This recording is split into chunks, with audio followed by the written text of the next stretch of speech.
think if you recharge yourself up, people are exhausted because prepping is so much. And so by the time they get to the holidays, often they're burnt out. But that obviously then if you have any difficulty with family members, it's even worse, right? So if you focused on self-care, we think there's no time for it, but there's no time not to do it. Welcome to the Phase 4 podcast, inspired by Vishen Lakiani and Ajit Nawalkar, co-founders of EverCoach, a division of Vine Valley.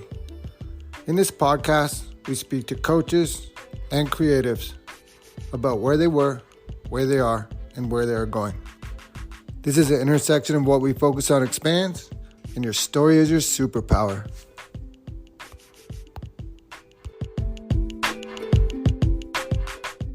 My guest today is Dr. Jodi. She guides sensitive souls in releasing what they don't want by strengthening their emotional bandwidth and creating a happy and purposeful life. With her video courses, TEDx Wilmington talk, and award-winning books, she supported over 2 million people. And today we're going to talk about that and a lot more. Dr. Jodi, welcome to the podcast. Thanks so much for having me. Yeah, definitely grateful. And you have a lot of expertise that I think come in handy at this time of year, all times of year, but especially this time of year as we head into the holidays. So, Yeah, it's darker. We're just feeling all the stuff more, right? Yeah, I kind of like to begin with just how did you end up where you are? Well, I have been doing this for a really long time. So I've been a psychotherapist for 28 years. I still have a small practice here. And I've been blogging for the last 10 years and doing videos to try to get the message out there. I noticed that I was working with somebody 8 hours a day, one person an hour, and there was a lot of the same things that people needed to hear and people needed to understand. And I said, well, maybe I can make bigger impact if I wrote books or did videos or did a blog. And that's where I went. And so I'm still kind of creating products, putting out tons and tons of free content out there to really try to get the message that you don't have to feel this bad. You can feel better. Yeah, one thing I love when I watch your videos is like they're very relatable, easygoing, and like not too much information, just enough information to get the point. And I think it's really helpful, especially now. Like, I don't know how it is where you are, but we just saw this. The government gave hundreds of millions of dollars, something like $440 million for children's mental health, not just mental health, children's mental health. So I'm not sure if it's the same where you are, but these are the kind of things that you help out with, right? Yeah, exactly. I mean, we're seeing, I really lived through watching the change and watching the increase in symptoms among young people, among children and teenagers. And what I've noticed, so I kind of understand it. I'd love to share with your audience, but what I noticed is that it's a response to the modern world. Like they're having a regular human response to our modern world, but they think that they're sick and their parents think something's wrong with them. They're sick. And if they understood really the mechanisms of what was happening, then I think that we could do something about it a lot better. Just because it's a regular reaction to our modern world and we can't change everything out there doesn't mean we can't change how we think about it. And that will change how we feel about it. Yeah, for sure. So are we talking about like cell phones, social media, these kind of things? Yeah, though that's huge part of it. A huge part of it is our the constant notifications, the constant messages that are coming through and have access to these young people, messages that tell them that they're powerless, that they're worthless, that they're out of control. It's constant. But another huge part of it is that we don't have to do as much to survive. People have less and less chores around their house. They're getting ready-made food. They have appliances to do things that we used to have to do. It wasn't all about 50 years ago. We had to do a lot more to survive. Young people did a lot more chores to survive than we're doing now. And our brain was developed to do those survival skills. So we have this incredible problem-solving brain that wants to solve problems. And if it's not, it gets really worried that something's wrong. And so we start to make up things. And this is a huge part of the problem. And that's what my TEDx talk was about. Like not doing enough chores is causing a huge problem. and so bandwidth. So there's just so many different options, and like evolutionary, our brain is not ready to go from just going along to all of a sudden we have internet and everything. So it's almost like we're short fusing, or there's some part of us is just we can't keep up with it, and so this is causing the depression and anxiety. Is that where you think? Yeah, yeah, it's so interesting because it feels like we're being pulled in a million different directions, but actually we're doing less. I'm talking about us doing less. We have less chores. Have less problems to solve, less things to do to live our everyday life. But the pressures are on, and we feel like we have to do more. We're actually doing less, but we feel like we have to do more because we're constantly getting this stimulation to do something. And the resistance is coming up because a lot of that scrolling is passive. So when we're passive all the time, we have more resistance to doing any task. When we're used to and we're integrated and doing similar tasks each day, they're a lot easier to do. When they're not done every day and we have to do something hard or we have to do something we don't feel like doing, it might not even be hard. But if we don't feel like doing it, it almost feels to young people like in its oppression, like someone's oppressing them by asking them to do something they don't want to do. It's because they're feeling this biological resistance to it. Our brain is developed to do two things. One is to survive and thrive, and the other is to conserve calories. So that was because during hunter-gatherer times, we didn't have enough calories to survive. And so any task that seemed not needed, that our brain immediately judges you don't need it, those tasks were deemed not needed, and we get resistance so that we could conserve calories to do that. We're having that in modern times when we don't need that mechanism anymore. We do. A lot of people are very hungry in the world, and it's a horrible thing. But there's people who are feeling that resistance and feeling unmotivated and making the conclusion that there's something wrong with them because they're unmotivated and lazy, when it's just this biological thing. And if we understood it, we could override it. We have that mammalian brain. We're mammals. We have that mammalian brain could just override that and say, yes, this is worth doing. Or yes, I want this because of I want that. Um, but kids are so stuck in like, why? And the powerlessness of thinking, why? Why is this happening? Why am I lazy? Why don't I want to do anything? Is really powerful. And I think it makes it worse and worse and worse. So you feel more and more powerless. And that's where anxiety and depression could take over. Beautiful. And so you have some tools that people can use on the spot, anywhere, wherever they are on the planet, and less than 30 seconds or a minute to just kind of reset. Can you share some of those? Yeah, I would say, well, I have sorry, I should have brought it out here. I have this Gen Z survival guide. So it's for parents, educators, and counselors to learn what is going on, to learn the mechanisms of why kids are more anxious and what to do about it. So there's a list of things that you could do in the home, things that you could do in the classroom or in the community that would help boost this connection to their agency. Means that you could respond to the world. Yes, things happen that might be out of your control. You can't control other people, but you control 100% of your response to those things. And that matters most in how happy we are in life. So our response means everything. And that's our agency. But kids, when they're anxious, they're not connected with their agency. They don't really know that they have skills. They still have them. They have skills. They just don't know that they do.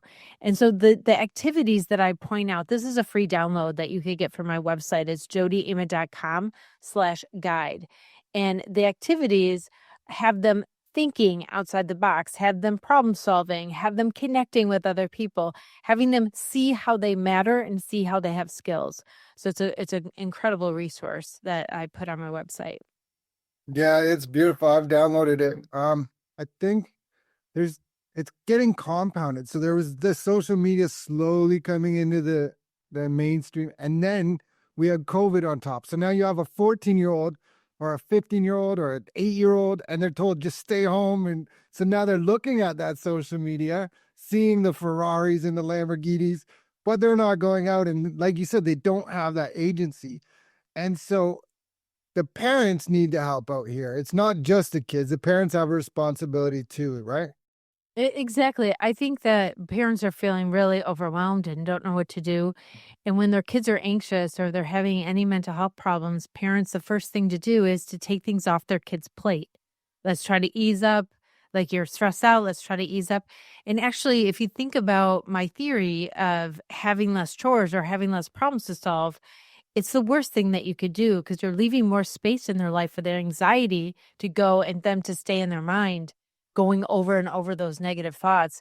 Not necessarily helpful. We need to get them out and doing activities and connected to people. That's when the anxiety is going to go down, not the pressure. The pressure is not even real pressure. It's like, we have to be perfect. That's from social media and comparison. It's like, we have to be perfect. Everyone's doing all these great things and I'm doing nothing. You like all that comparison stuff is makes us feel like we're stressed and it's not real. It's not really happening. You know, we have other things that we're good at and other people have different things that they're good at.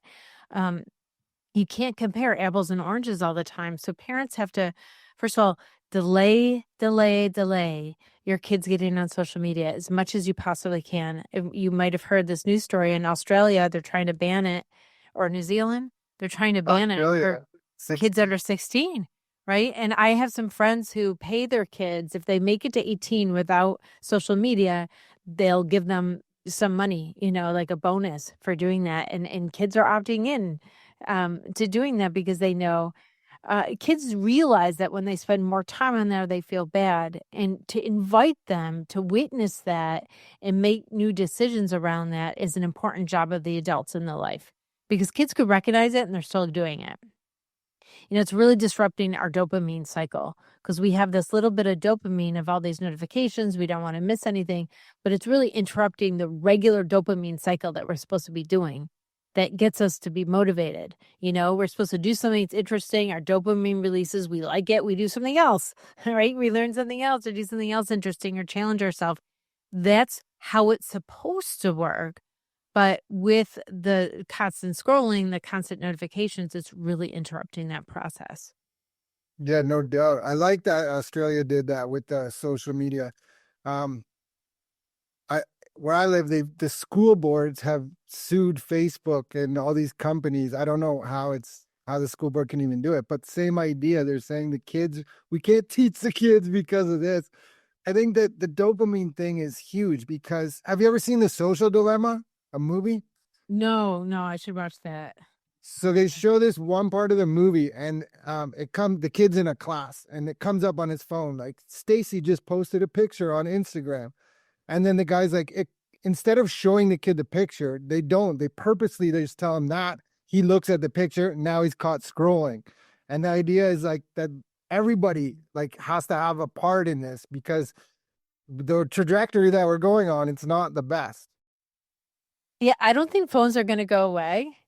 And I think that's important to say. It's not like we can't say it's all bad because then kids will just disregard whatever we say next, right? If it's all bad. Because so we have to teach them how to be in the world and let this influence them less. And how would they do that? Maybe taking breaks or maybe not doing it as much and understanding the mechanisms so that they could make different meaning around it. And that's what my curriculum does, actually. It teaches kids how to make meaning in ways that helps them feel better. It's called a wise intervention. So it's a psychological intervention, but teachers teach it. It's psychoeducational. It's actually proven to help kids feel better. In health class, they're teaching mental health anyway, but they're not. Most teachers that I've talked to are not teaching it in ways that kids could feel better. They're teaching it as like education or like, this is disorders. These are the disorders. And this is like Kid regular walks worry. away like something's wrong with them or something. Yeah, they already are thinking that, but this is just like it just continuing that discourse that you have a mental illness. If you're anxious, this is a mental illness. No, this is a regular human reaction to our world. And yeah, you did mention COVID before, and I didn't bring it up, but kids are kind of delayed in their development from those years that they had a lot of isolation. So we see some recovering really quickly and getting back into the world, and some they're a little bit behind, either socially, emotionally, and maybe it was a collective trauma that happened in the world. And so they have those consequences of that. And I think schools are really trying to put the social emotional learning in to counter that and help. You're seeing it in some legislature that's happening in Canada. Yeah. I think there's one thing with like cognitive bias. So parents might hear this and be like, well, that's not me. I know exactly what's going on. Or they just they think it's not them, you know what I mean? And so how do we get parents to even realize that they're noticing? The one thing you said earlier kind of about this that reminded me that parents just like they want to clear their plate. I see it at like dance where the kid is like the second that the kid does something, they'll give them a tablet and put the tablet in their hand. Like the younger siblings who are waiting, you mean? Yeah. Yeah. I mean, yeah, that's a huge part. Like we had younger siblings in waiting rooms or on the sidelines our whole lives, and our parents did, and our parents did. Maybe there's more activity, so there's a little bit more of that. But we entertained them with different ways. But it is really easy to give them the tablet and either to watch something or play a game. Um, yeah. And it'd be great if it was less. I know a lot of people. I have a grandson, and so his parents don't want him to be doing that. He's only 14 months though, so he's little. But it is easy sometimes. He slept over, he's up in the middle of the night. After a while, play music, but sometimes you just need some kind of visual to keep him like still for a second so he can maybe fall asleep. But lucky for us, just the music alone helps him, so that works. Um, yeah, so you could see how they do it when it's easier, and you could see how they do it when they're overwhelmed or need a break, or they really need the kid to be okay because they need to get to this next thing, whatever it is.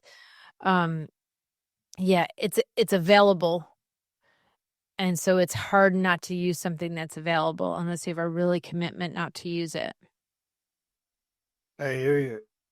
I like the idea of the marshmallow test. You didn't say the marshmallow test, but the delayed gratification. I'm always telling my kids, like, you have a choice now or later. The whole idea we try to put into our kids is like, do hard things. Like, you don't want to go for a run, go for a run. Like, whatever it is, you want to do some hard things. The more hard things they do, the easier it is to do things, right? When challenges come up to them, they're not overwhelmed by those challenges. They're not anxious about those challenges. When they do hard things consistently or challenging things or learning new things, it doesn't have to be a problem. I don't mean challenging things. I mean challenging things you have to figure out. Our brains want to do that. And if you're not doing that, you're not developing that prefrontal cortex that's figuring out problems, then your anxiety and depression are just going to be high because it's really about brain inflammation. If you're not using those muscles, you're not developing that prefrontal cortex, it's going to look for negative, and then it's going to become inflamed and you're going to feel anxious and depressed. And so it's something we really have to show our kids to do hard things. We have to be doing them as a family. We have to be doing them. We have to encourage them to do them. We have to believe in them that they could do them. And that's going to make, I mean, just the difference is night and day, night and day. My daughter's 8 years old and she did a 5K race in September. That's And she's like, awesome. yeah, it was awesome. But she was like way ahead. She's like, come on, guys, let's go to all the adults. But yeah, I definitely agree. I think you talked about your that downloadable information, but you also have some courses. Yeah, so there we go. Yeah. Gen Z mental Gen health guide. Z mental health survivor guide. Yep. And it's got resources for parents, counselors, and educators, and teens themselves could read it as well. Yeah, it Yeah, I have has to be some a courses. collaboration, right? Yeah, I have some parenting courses. I have some, I have the curriculum for teachers and some other, self-help courses. And I have a group that's for parents, for empathetic parents or parents who are concerned or extra sensitive souls that we meet every other week. And it's this fabulous group, but we do have a little bit of space in there too.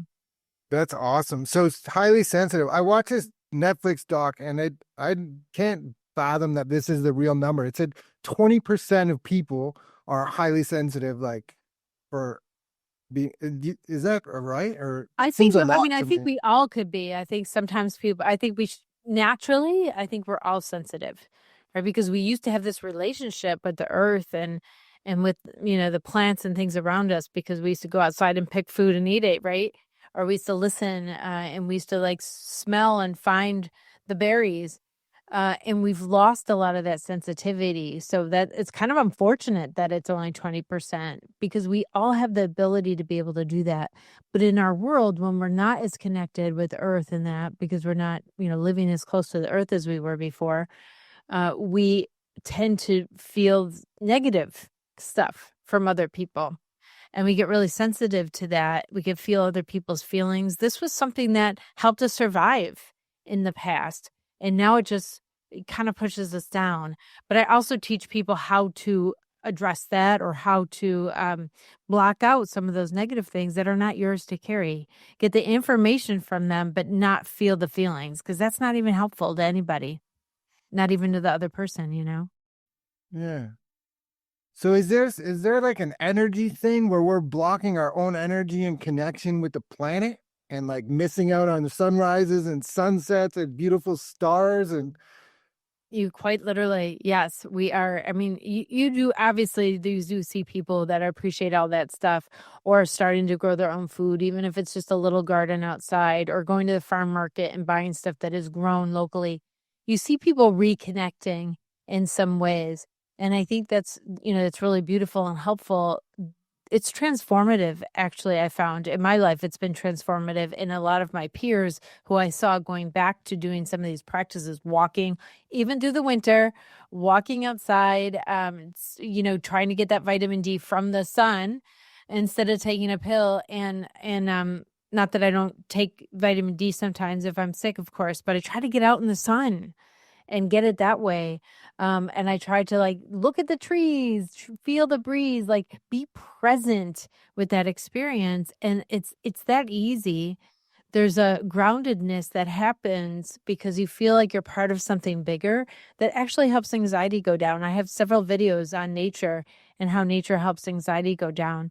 And I think it's our disconnection from that and getting into the technology and that kind of thing, or disconnected with plastic all around us all the time, that is definitely interrupting our hormones. It's interrupting our energy flow, and making us feel less secure. yeah, for sure. And even if you live in a big city and there's horns and sirens, there is still beautiful parks in every big city in the world. So it's there. We just have to go get it. Yep, exactly. And the sun and the sky is still there. The moon's still there, Oh man, it's like the one thing in the summer, those sunrises. I go running early in the morning, and when the sun comes over, it's just like, ooh, I know. It's like, oh, it's a new day. It's hope. It's like encouragement. It's like power.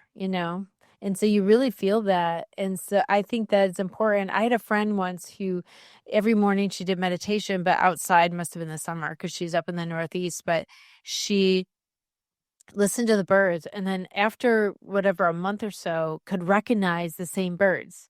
Of course you could do that. I never thought of that before. But of course you could do that. And I have neighbors who feed the deer, like have spent time getting the deer used to them enough that they feed the deer out of their hand. It's totally doable. And I don't know, it's like it's hard to at the same time as feeding a deer to have panic over something yeah. at that moment. Yeah, even pets, right? If we're domestic cats, dogs, like you look at them, they're present. And if you can get in there in their face and look at them, like they're there. They're always present and switched on. Yeah, yeah. I mean, yeah, definitely tons of research in petting pets and lowering our blood pressure and those kind of things. It's when we connect to other people, then there's this research about even if you have simple conversations with the barista and say, "Hey, I love your earrings," or something like that, that helps us live longer. Or if you have girlfriends and you spend time with girlfriends or women, we need people, we need community, and that community and sense of purpose in a community matters more than smoking. Yeah, it's Being great. isolated is like smoking a pack of cigarettes. It's horrible for us. I started to notice in my practice that when people were isolated a lot, their motivation went down because their dopamine wasn't hitting and weren't doing anything. They were maybe up all day, up all night, and then sleeping all day, so they really had no one around. They might have been playing a game or something, or listening to music, or not doing anything really, but nobody was around. So that isolation made them less and less motivated to even care if they're better.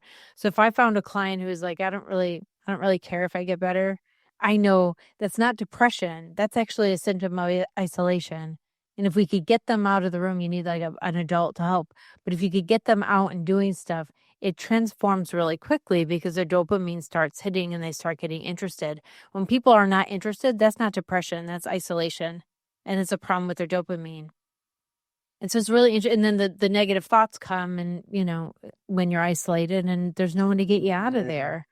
We're not supposed to be like that. We're social beings. We're supposed to be with people.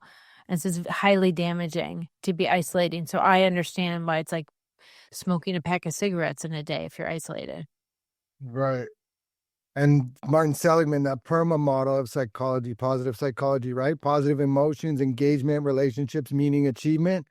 These 5 things are going to help us live a longer life. And if you don't have the relationships, and it doesn't, I don't know for sure, but I'm guessing it doesn't even have to be like me and you talking. You could go sit in a park and watch kids playing or something, and that will help. You take a moment to like look at the parents and say he's so cute, or that's why I said you even tell them the barista our earrings are nice. That is enough. Like it's not enough. We need more, but that does make a difference, is what I'm saying.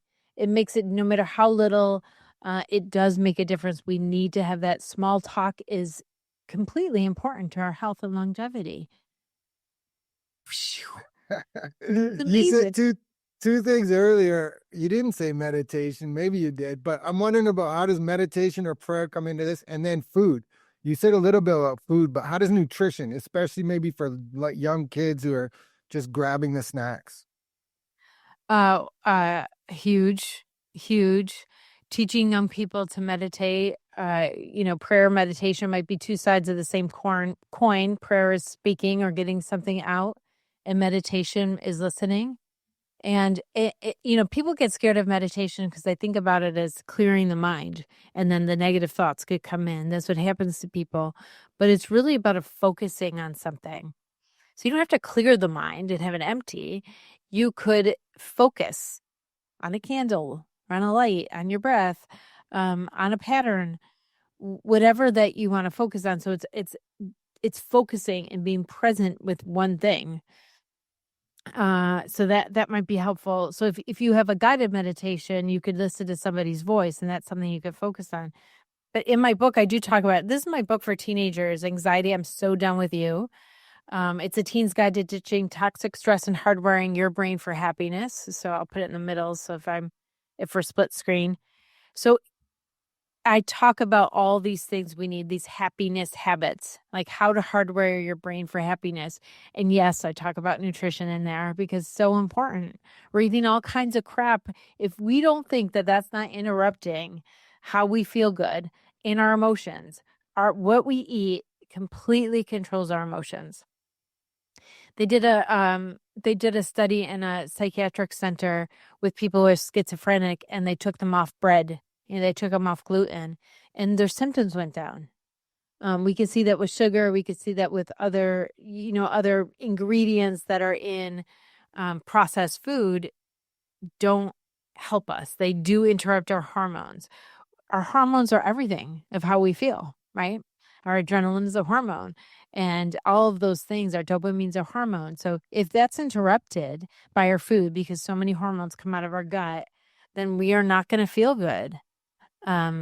It's hard to get young people to buy into that. It really has to be maybe a family thing, and they might have some rebellion around it. We had like organic food around the house when my kids were young, and then they were like, that's not cool. And now they've come back to it, right? My son feeds, mostly organic stuff to the baby. So it's really a funny a thing that happens, but we're teaching them through our modeling what is important and what is really helpful. Movement is on there. So rest is on there, getting enough rest, having routine, because routine is incredibly important to us to have some routine. It makes our brain feel calm if we have some structure to our life, but also we need novelty, right? So we need routine, But we need novelty. We need something interesting. We need to spark that interest. We need to learn new stuff. We need to challenge ourselves because that's what our soul wants to do. It's craving to do that because it thinks we need to do that to survive and thrive. And in fact, you do thrive more when you're challenging yourself and doing things. And so all of those things are in the back of the book. After I talk about anxiety and break it down, I give those happiness habits that are just so important for all of us to integrate every single day. Yeah, it's all about habits, right? So you can just, instead of trying to change it, just replace it. And the simple one, the simple picture I always give is like, instead of a bag of chips, have an apple, just replace the ice cream or the chips for an apple, and it's still the same time. There's an ancient Veda one. It says like time is location, location has memory, time has energy, or vice versa. But it's the same. Like if you do the same thing at the same time every day, then there's an energy in that. And I think for me, what I heard that before, I noticed it really for journaling. And my body would just get up and I could tell you it's 8:30 in the morning because I was going to the place to do it. But yeah, I think food is huge. I think it's not that it's underrated, but like it seems like should be almost more illegal, some of the foods out there, than some of the other things. It is in other countries. Maybe, I mean, it's better than the US. I'm in the US, so it's better.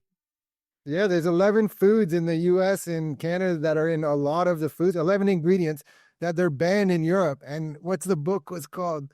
The Lies They Feed You. Yeah. I mean, it's really scary when you think about it. So we have to, we kind of have to take that into our own hands. And as consumers, we vote with our purchases. So we have to say, we don't want those products and we're not buying them anymore. And then those companies will change real quick if they're not selling those products, and they'll take those ingredients out of them. So yeah, it's important for us to do that. But while we're so busy and our bandwidth is so used up with all this stuff that we don't take on those things, or some people do, let's say, and other people don't, but it really need a critical mass to say we're not buying that anymore, for the companies to do something about that. But it does work. There are some people doing that work. Absolutely. It seems criminal. It seems criminal. Yeah. Um, I think as we're going into this holiday season, or we're midway through it, and then also the time of year we're about to approach the darkest day of the year, the least amount of sunlight. You touched on vitamin D earlier, but what are some little things where people can get through the holidays? And then also with holidays, sometimes depending on your situation, it can be frustrating with family members and rah, rah, rah. And so how can people maybe prepare beforehand to get through it? I think if you recharge yourself up, people are exhausted because prepping is so much. And so by the time they get to the holidays, often they're burnt out. But that obviously then if you have any difficulty with family members, it's even worse, right? So if you focused on self-care, we think there's no time for it, but there's no time not to do it. There's no time not to move. There's no time not to, take a few breaths outside, because if we don't put those things in, we're going to pay for it in a different way with time. So, everything else takes longer when we're burnt out. So if we could prevent ourselves from getting there, so do some fun things, move around, do some fun things, hopefully with other people, go take a walk with some friends, have them tell you how great you are, make sure you're going to bed at the same time every night, waking up at the same time every morning, getting that movement in, and then have fun things going on. And then you'll be poised. But I do have some videos on dealing with difficult family members. So my YouTube is at Dr. Jodi, at DoctorJodi. And so you could check out some of my latest videos when I'm really talking about that, how to think about those relationships so you don't go into them feeling powerless. How to set limits that, when we think about it, is like they're mean to us all the time. They're mean to us all the time. We're in that victim position in that relationship. And so how to get out of it and think of them maybe like as a client, or think of them as, if you're a nurse and they're the patient, patients are grouchy or they're negative, but you don't take that on. It's not personal. With your family, you do. And if historically you did, it makes a difference if you start to think of them in a different way. you're not a victim anymore. You're coming at them from a different position, like a powerful position. You still could be kind. You're not power over them, but you're not disempowered yourself. And it really makes a difference. I mean, I talk about it longer on my show, but yeah. Yeah, I think setting intentions ahead of time, right? Like I'll walk through my day and like I already met you before and like doing that for your family, like, okay, I'm gonna go here and I just want to send love and light to them before I get there. Love that. Yeah. So Yeah. It's as like go ahead. you could love them and set limits, you know? Yeah, boundaries are huge. As we begin to wind down, if this episode resonates with you, please like, subscribe, share, and reach out to Dr. Jodi. She has so many different ways to connect and so many different amazing options for you. And I guess I kind of let the guests take it wherever they want. So if you have something to sell, sell it. If you have something to share, a message of hope, inspiration, take it away. Yeah. Well, there's a couple things. One is you are so much better than you think you are. You're so much more awesome. You know, we just tend to criticize ourselves so much. So I just want to start by saying that if you're a parent and you're worried about a young person, tell them we're not going to leave you here. We're going to figure it out together. We can figure out getting you better. Go grab a copy of my Generation Z Survival Guide, Mental Health Survival Guide, because it is going to give you invaluable tools and understanding that's going to help you move forward instead of keep asking why, you know, and keep blaming yourself, which is what we do as parents. And actually, the teens are blaming themselves too. So we want to get them out of that and start acting in ways that helps them feel better. You also have my book here too, Anxiety, I'm So Done With You. Parents and educators and counselors are reading it, but it's written for the teen themselves. And I think it's really valuable. Yeah, for sure. And if those resonate with you too, go into your school board, talk to your school and share those resources with your school board. That can help Dr. Jodi out as well, because we're trying to get this into the schools. It's such an important time in history for this. And If you are a teacher, write to me. uh, Reach out on social media and I will help you get it into your school. do you have a morning routine that you do?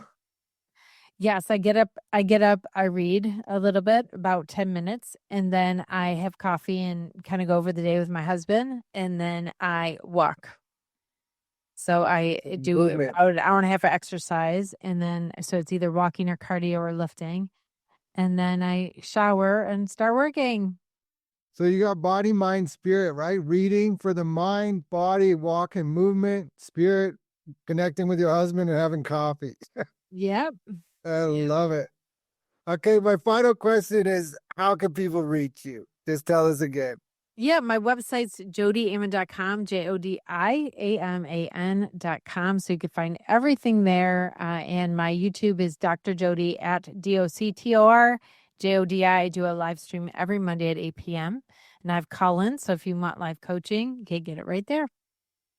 Amazing. Dr. Jodi, I'm so grateful for your time today. Thank you so much. This was Thank you awesome. too. Thank you so much too.